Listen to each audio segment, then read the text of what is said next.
Parents of tweens, if you're familiar with far-off drop-offs... Dad, stop, right here. Or get DMs about what's for dinner, you may be experiencing tween milestones. For your son or daughter, these can start at age 9. HPV vaccination, a type of cancer prevention against certain HPV-related cancers, can start then too. For most, HPV clears on its own. But for those who don't clear the virus, it can cause certain cancers later in life. Embrace this phase. Help protect them in the next. Ask their doctor today about HPV vaccination. Brought to you by Merck. Your weekend is not complete without the First Lady of New York Radio. It's the Joan Hamburg Show. Talk Radio 77 WABC. I knew Dr. Ruth Westheimer. I was telling a writer who has just written with Pierre, her famous aide, Dr. Ruth Westheimer, The Joy of Connections. Subtitle, 100 Ways to Beat Loneliness and Live a Happier and More Meaningful Life, which is what Dr. Ruth was all about. I still remember when I met her and she was talking about, which came to be, a radio show she wanted to do. She had been a guest on radio and started doing sexually speaking as one of her topics, and it became a huge hit. Over the years, Dr. Ruth co-authored at least 46 books, and she was named the New York Ambassador to Loneliness, which most of us had never heard of. But there it was, and it became, too, an enormous hit. Allison, who's a journalist, an Emmy Award-winning journalist, has written many books with Pierre, who collaborated with Dr. Ruth for many, many, many years, have gotten together, and a wonderful tribute to Dr. Ruth, The Joy of Connections. So I'm curious, Allison, you guys did a great job, but what made you decide to do this? Well, thank you so much, Joan. I am thrilled to be joining you today. You know, Dr. Ruth, we all know her for talking about sex, but she has herself been witness to and experienced personally great loneliness throughout her entire life. We lost her, as we all know, in July. She was 96. But let's rewind just a little bit to when she was 10. She was living in Germany, and the Nazis, the rise of fear was strong, and her mother and her grandmother put little Ruth, then named Carola, Ruth was actually her middle name, onto the Kindertransport train to Switzerland, and she never saw her family again. So she spent her entire life piecing back together a family, friend by friend, bit by bit. And so she knew loneliness. And I think this book, The Joy of Connections, is her life lessons of how we can all push forward and reconnect with each other and not feel so isolated. Right, because that was a big thing, and that was part of her life, too. But after you did this, why do you think so many people today, when, you know, there are so many ways for people to get together, but yet so many people feel isolated, socially alone, and a lot of people feel hopeless. But what has caused this? Do you come up with your own theories? Well, we lean into the science and the reporting, and what has been done in the public domain is rich, and it really tells the story. You know, the United States Surgeon General, Dr. Vivek Murthy, proclaimed loneliness an epidemic, and we are following that path. Loneliness is so serious. It can take as much as, you know, when you talk about cigarette smoking, when cigarette smoking was so popular, It's as if we are smoking up to 15 cigarettes a day if we don't invest in our connections. It can take years off our life. It leads to heart disease, dementia, anxiety, depression. And the best news, when I'm telling you all this awful news, the best news is, guess what? Loneliness is subjective.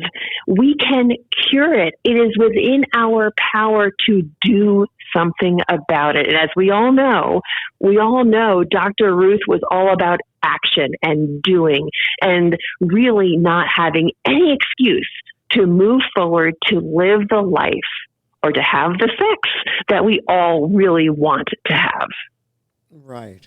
And it's part of living in and around a huge city that can contribute to people feeling that they're standing alone and no one is coming to their rescue. It's really amazing how many people have this sense of isolation, despite the fact you can't move on New York City streets. They're so crowded.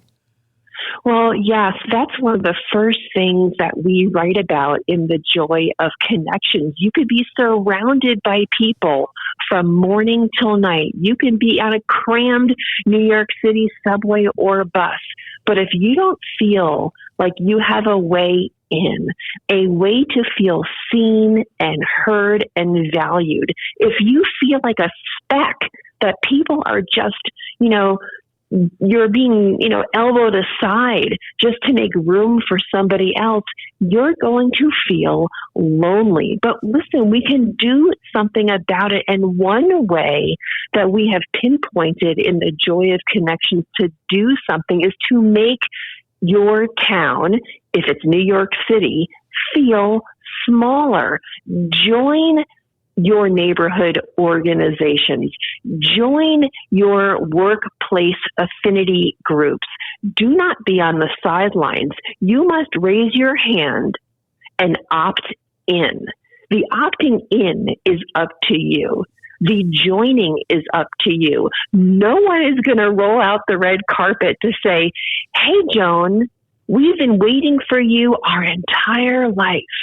No. You have to open the door. You have to walk through it and raise your hand and say, count me in. Did you get that feeling of isolation and loneliness yourself when you were coming of age in and around a huge city?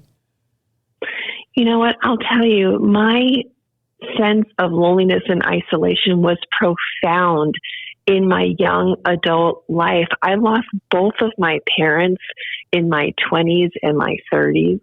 I was a young mom raising two kids without my parents there for guidance and support, to share the babysitting load, to watch my kids, to tell me how they did things when they were parents. So I come at this conversation authentically. There is nothing more isolating than feeling like you are alone as a young parent. And I felt very alone as a young parent and didn't have that ready-made support system. So I come at this conversation through grief, through loss, through parenting, which felt very hard without my own parents there to lend a hand. Right, and you had to learn to push yourself without having them around. Listen, Dr. Ruth could teach a master class on how to forge friendships. She was proactive about making plans.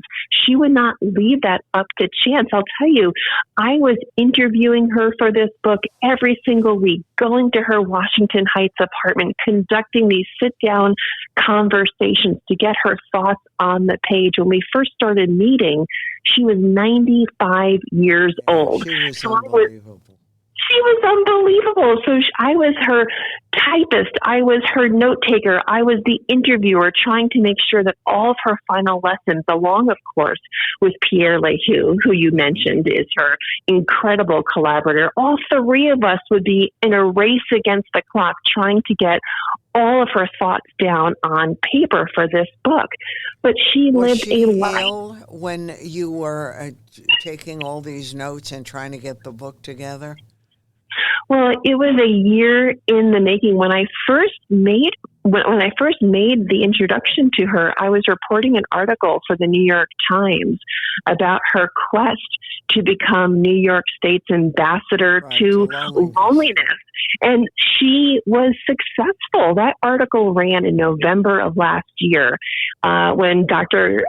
Ruth was appointed the ambassador by Governor Hochul. So she was all in. She was committed to making sure that her appointment was going to mean something. And throughout her entire life, Joan, and I know you know this to be the case, Dr. Ruth made a choice. And she chose to live a life of joy and not despair. And I find that to be inspiring. And every page of The Joy of Connections is just filled with her lifetime of guidance for how to make a bigger, richer, more meaningful life, whether it's with sexual partners, romantic relationships, or friendships, or coworkers in the office.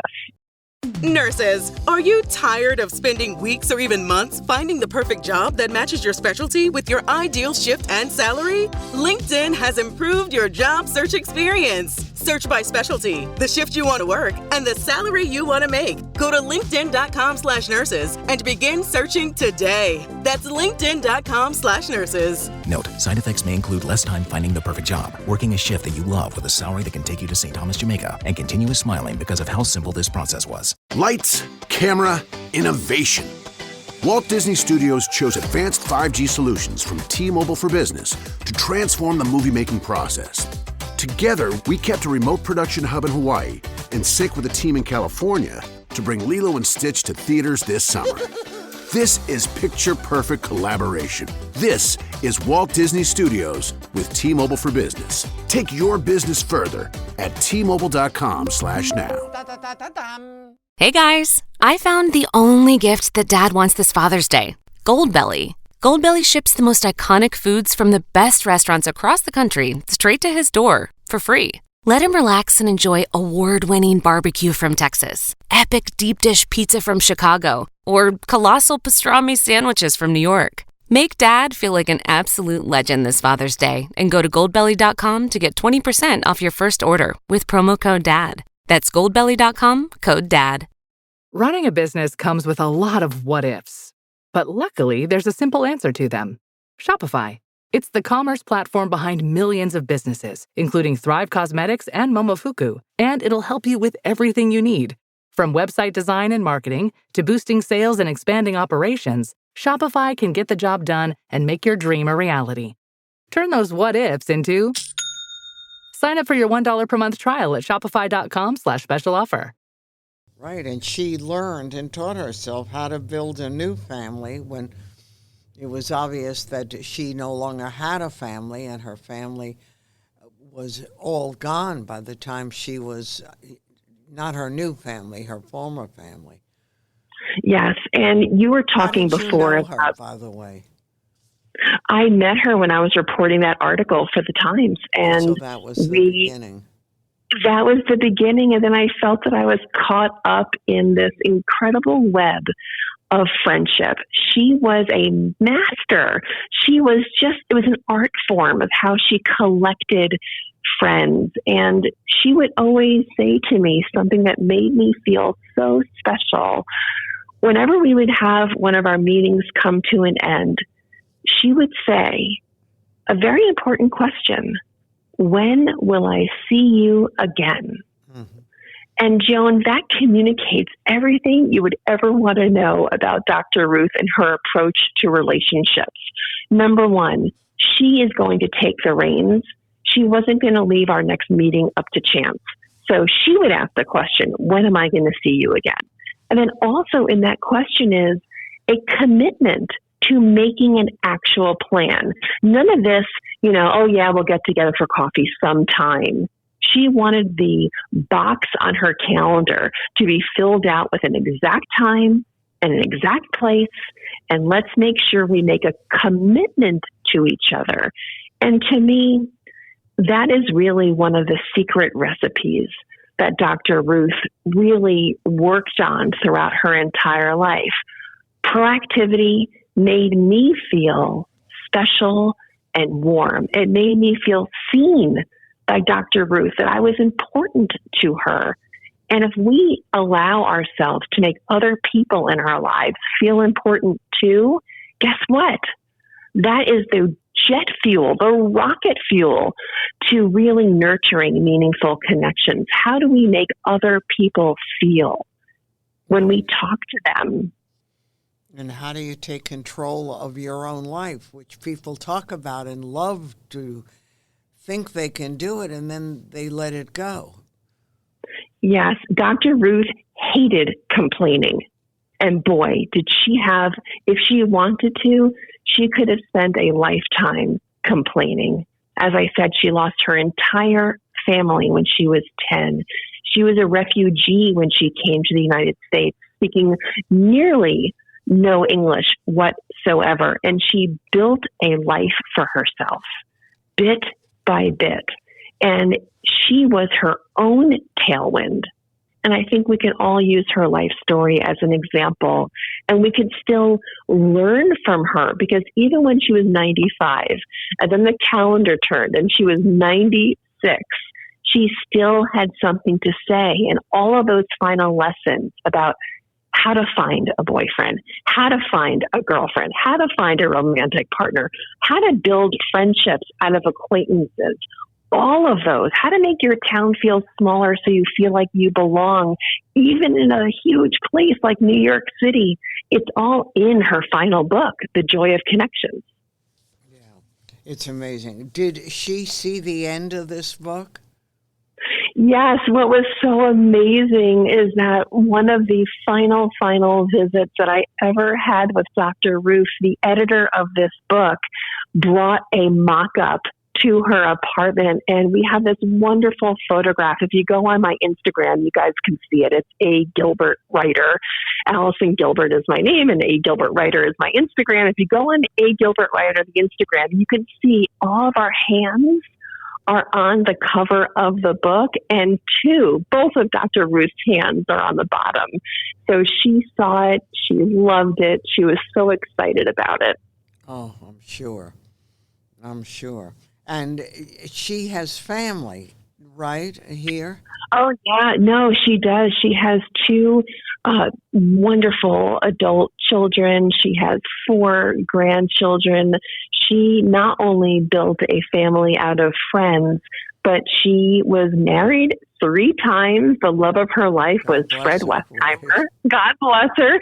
She married Fred Westheimer, who was the love of her life. And she also knows the loneliness of being a widow, because he passed away so many years ago. So she lived decades without the love of her life, Fred Westheimer. So she comes at this conversation about building connections through not only being a daughter who lost her parents, but also a wife who lost her beloved husband.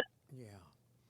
No, it's tough. And we should all be aware of, despite the fact that we live in and near a bustling city, people are alone and they're lonely. And it's really important to reach out a hand, if you can, to try to make connection and make people feel that they belong. I think that's true, but I will douse a little bit of water on what you just said on behalf of our friend, Dr. Ruth. What she would say is that, yes, we have responsibility to each other. We all live on blocks or in neighborhoods, or of course in the larger New York City, or of course there are governments who get involved, whether local or regional or let's say federal. But the ultimate responsibility, who is at the absolute core of being able to make a difference in how you are experiencing walking through this world, going down the street, it is you. There are 5 components to this book. The joy of connections. The largest component, the most important component, guess what? It's self. It's you. You need to look in the mirror and decide, what is it about your own behavior? What is it about how you behave, how you act, what you say in this world that might be inadvertently pushing you away from other people? And you have to decide what that is. And that takes enormous courage, Joan. That is really tough to do sometimes. Maybe we don't really smile when we see people. Maybe we give off that kind of scowl that feels protective. Maybe we don't ask questions. We're not curious about other people. And when we get on the phone with our friends and family, it is a litany of our interests or our complaints. And that's not really attractive when you're deciding who to spend more time with. And so really, we need to take a look at our own behaviors and decide, can we be doing something differently to forge deeper and more meaningful connections? And I like your advice, get a dog. You know what? That's one of my favorite tips in the book. Get a dog. What a great conversation starter. If you are reluctant to go outside and make small talk with strangers, guess what? A dog is the perfect prop, especially, as Dr. Ruth would say, get a cute dog to make sure it's a conversation starter. Get outside. That's where all the people are. She would also say they're not going to be on your couch while you're plopped out watching Netflix. Yes, you have to go outside your front door. Yeah, good advice. The book, thank you. The Joy of Connections, 100 Ways to Beat Loneliness and Live a Happier and More Meaningful Life. Dr. Ruth with Allison Gilbert and Pierre LeHoux. I thank you so much for joining us today. I look forward to more works coming from you, Allison. What an honor, Joan. I am such a huge fan. Thank you so much. So glad. Take care. I'm Joan Hamburg, and you're listening to WABC.